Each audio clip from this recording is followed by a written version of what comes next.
todos, me da mucho gusto saludarlos. El tema del día de hoy son ángulos alternos internos, alternos externos y correspondientes. Pero primero, ¿sabes qué es una recta secante y dónde se utilizan día a día? Para contestar esta pregunta vamos a tener que una recta secante es una línea que intersecta en algún punto a una o más rectas paralelas. Pero ¿en dónde las observamos en nuestra vida cotidiana? Tenemos algunos ejemplos. En las carreteras o en las autopistas cuando nosotros viajamos, en lo que es la música, ya que estos instrumentos están formados, la mayoría, por cuerdas. Ahora, también vamos a tener que en algunos deportes tenemos este tipo de rectas, ya que su instrumento principal están formados por paralelos. También lo podemos ver en objetos muy pequeñitos o en cosas muy pequeñas como son las telarañas, o si nos vamos a lo que es el extremo también podemos observarlas en el cielo. Algunas veces podemos ver cómo las nubes forman rectas paralelas formadas con una secante. No podemos dejar a un lado lo que es la parte ecológica, en la cual nosotros utilizamos un panel solar.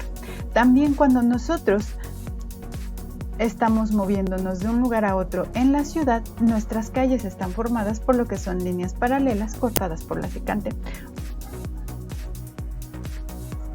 Las rectas paralelas cortadas por una secante van a estar formando diferentes ángulos. Ahora, cada uno de estos ángulos o de estos 8 ángulos van a tener un nombre completamente diferente. Vamos a tener, los primeros son los ángulos internos. Son los 4 ángulos comprendidos entre nuestras dos rectas paralelas, los cuales están enumerados con el número 3, 4, 5 y 6. Siguientes van a ser los ángulos externos. Estos 4 ángulos están ubicados ahora fuera de nuestras rectas paralelas y los podemos ubicar con el número 1, 2, 7 y 8. También tenemos lo que son los ángulos internos alternos. Quiere decir que están dentro de nuestras paralelas, pero van a estar de lados opuestos. El ángulo 3 va a ser igual al ángulo 5 y el ángulo 6 va a ser igual al ángulo 4 o viceversa. Siguiente, ángulos externos alternos. Están fuera de nuestras paralelas y también van a ser iguales. ¿Por qué? Porque son opuestos. El 2 va a ser igual al 8 y el 1 es igual al 7. Siguiente, tenemos ángulos correspondientes. Quiere decir que se encuentran en el mismo lugar de nuestras rectas paralelas. Si observamos, el 1 va a ser igual al 5, el 2 es igual al 6, 4 es igual a 8 y 3 es igual a 7. Mientras que los ángulos colaterales internos, su suma son igual a 180 grados. Si nosotros sumamos ángulo 3 más 6 son 180 y ángulo 4 más ángulo 5 van a ser 180. Ahora, ángulos colaterales externos, 1 más 8 van a ser también 180 y el 2 más el 7 nos vuelven a sumar un total de 180. Para finalizar tenemos lo que son los ángulos opuestos. Quiere decir que aquí todos los ángulos que estén en diagonal van a tener el mismo valor. A continuación lo vamos a ver de una forma mucho más simplificada. Cuando nosotros tenemos nuestras dos rectas paralelas cortadas con una secante, tenemos 8 ángulos. Ahora, si nosotros lo vemos de una forma comprimida y subimos lo que es nuestra línea número 2 o nuestra recta paralela número 2, la sobreponemos con la primera, lo que vamos a hacer es que los ángulos van a respetar sus mismos lugares. El ángulo 1, 2, 3 y 4 se quedan exactamente igual. Ahora, cuando nosotros sobreponemos nuestra segunda recta paralela, lo que hacemos es que el ángulo 5 sube a lo que es la primera parte, el ángulo 6 sube a la segunda, el ángulo 7 se va con el ángulo 3 y el ángulo 8 pasa a estar con el 4. Si se dan cuenta, estamos respetando los lugares de cada uno de ellos. Ahora, vamos a ver un ejemplo. Si el ángulo 2 es igual a 76 grados, ¿cuál es la medida del resto de los ángulos? En la siguiente figura. Tenemos nuevamente nuestros 8 ángulos, pero ahora nos dice que nuestro ángulo 2 tiene un valor en específico que son 76 grados. ¿Qué quiere decir? Que vamos a calcular los otros 7 ángulos.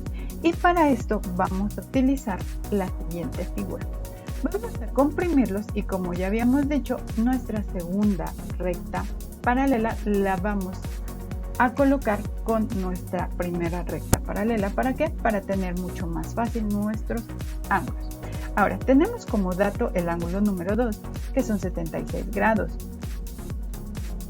Ahora, colocamos del mismo color lo que son nuestros ángulos opuestos, que van a ser nuestro ángulo 2, nuestro ángulo 6, nuestro ángulo 3 y el ángulo 7. Recuerda que los ángulos opuestos dijimos que tienen la misma medida. Entonces, si nuestro ángulo número 2 mide 76 grados, por ende vamos a tener que el ángulo 6 va a tener el mismo valor de 76 grados. Sucede lo mismo con nuestro ángulo número 3, que va a ser igual al resultado anterior. Y finalmente el ángulo 7 va a valer también 76. De esta forma nosotros ya obtuvimos el valor de nuestros 4 primeros ángulos. Ahora, la siguiente parte es obtener nuestro ángulo 5, 1, 4 y 8. Vamos a seguir teniendo como dato base los 76 grados. Vamos a utilizar lo que son los ángulos colaterales externos. Recuerden que dijimos que la suma de estos dos ángulos es de 180. Entonces tenemos ángulos externos van a ser 5 y el ángulo número 6. Esto nos tiene que dar un total de 180. ¿Qué es lo que vamos a hacer? Nosotros conocemos lo que es el valor del ángulo 6 y vamos a tener que necesitamos el ángulo 5. ¿Por qué? Porque estamos hablando de externo. A colocar ángulo 5 más el valor del ángulo 2, que en este caso son 76, nos tiene que dar un total de 180. Ahora, vamos a despejar lo que es nuestro valor del ángulo 5. Tenemos ángulo 5 van a ser igual a 180 menos 76. ¿Por qué? Porque estoy despejando ese valor positivo, va a pasar al otro lado como negativo. En el momento en que yo realizo mi resta de 180 menos 76, voy a obtener un resultado de 104 grados. Entonces ya conocemos el valor del ángulo 5. Vamos a aplicar nuevamente los ángulos opuestos. Recuerden que estos tienen los mismos valores. Entonces tenemos nuestro ángulo opuesto va a ser el 1, va a ser igual al 5. Este va a ser igual a 4 y este también va a ser igual a 1. Entonces vamos a tener que nuestro ángulo 1 van a ser igual a 104 grados, el ángulo 5 son 104 grados, el ángulo 4 es igual a 104 también, y finalmente vamos a tener que nuestro ángulo 8 va a tener el mismo valor, que son 108. Después de hacer esta operación, nosotros ya obtuvimos el valor de nuestros 8 ángulos. Recuerden que si tienen alguna duda me pueden enviar un correo, el cual responderé a la brevedad. Gracias por su atención y nos vemos en el siguiente video.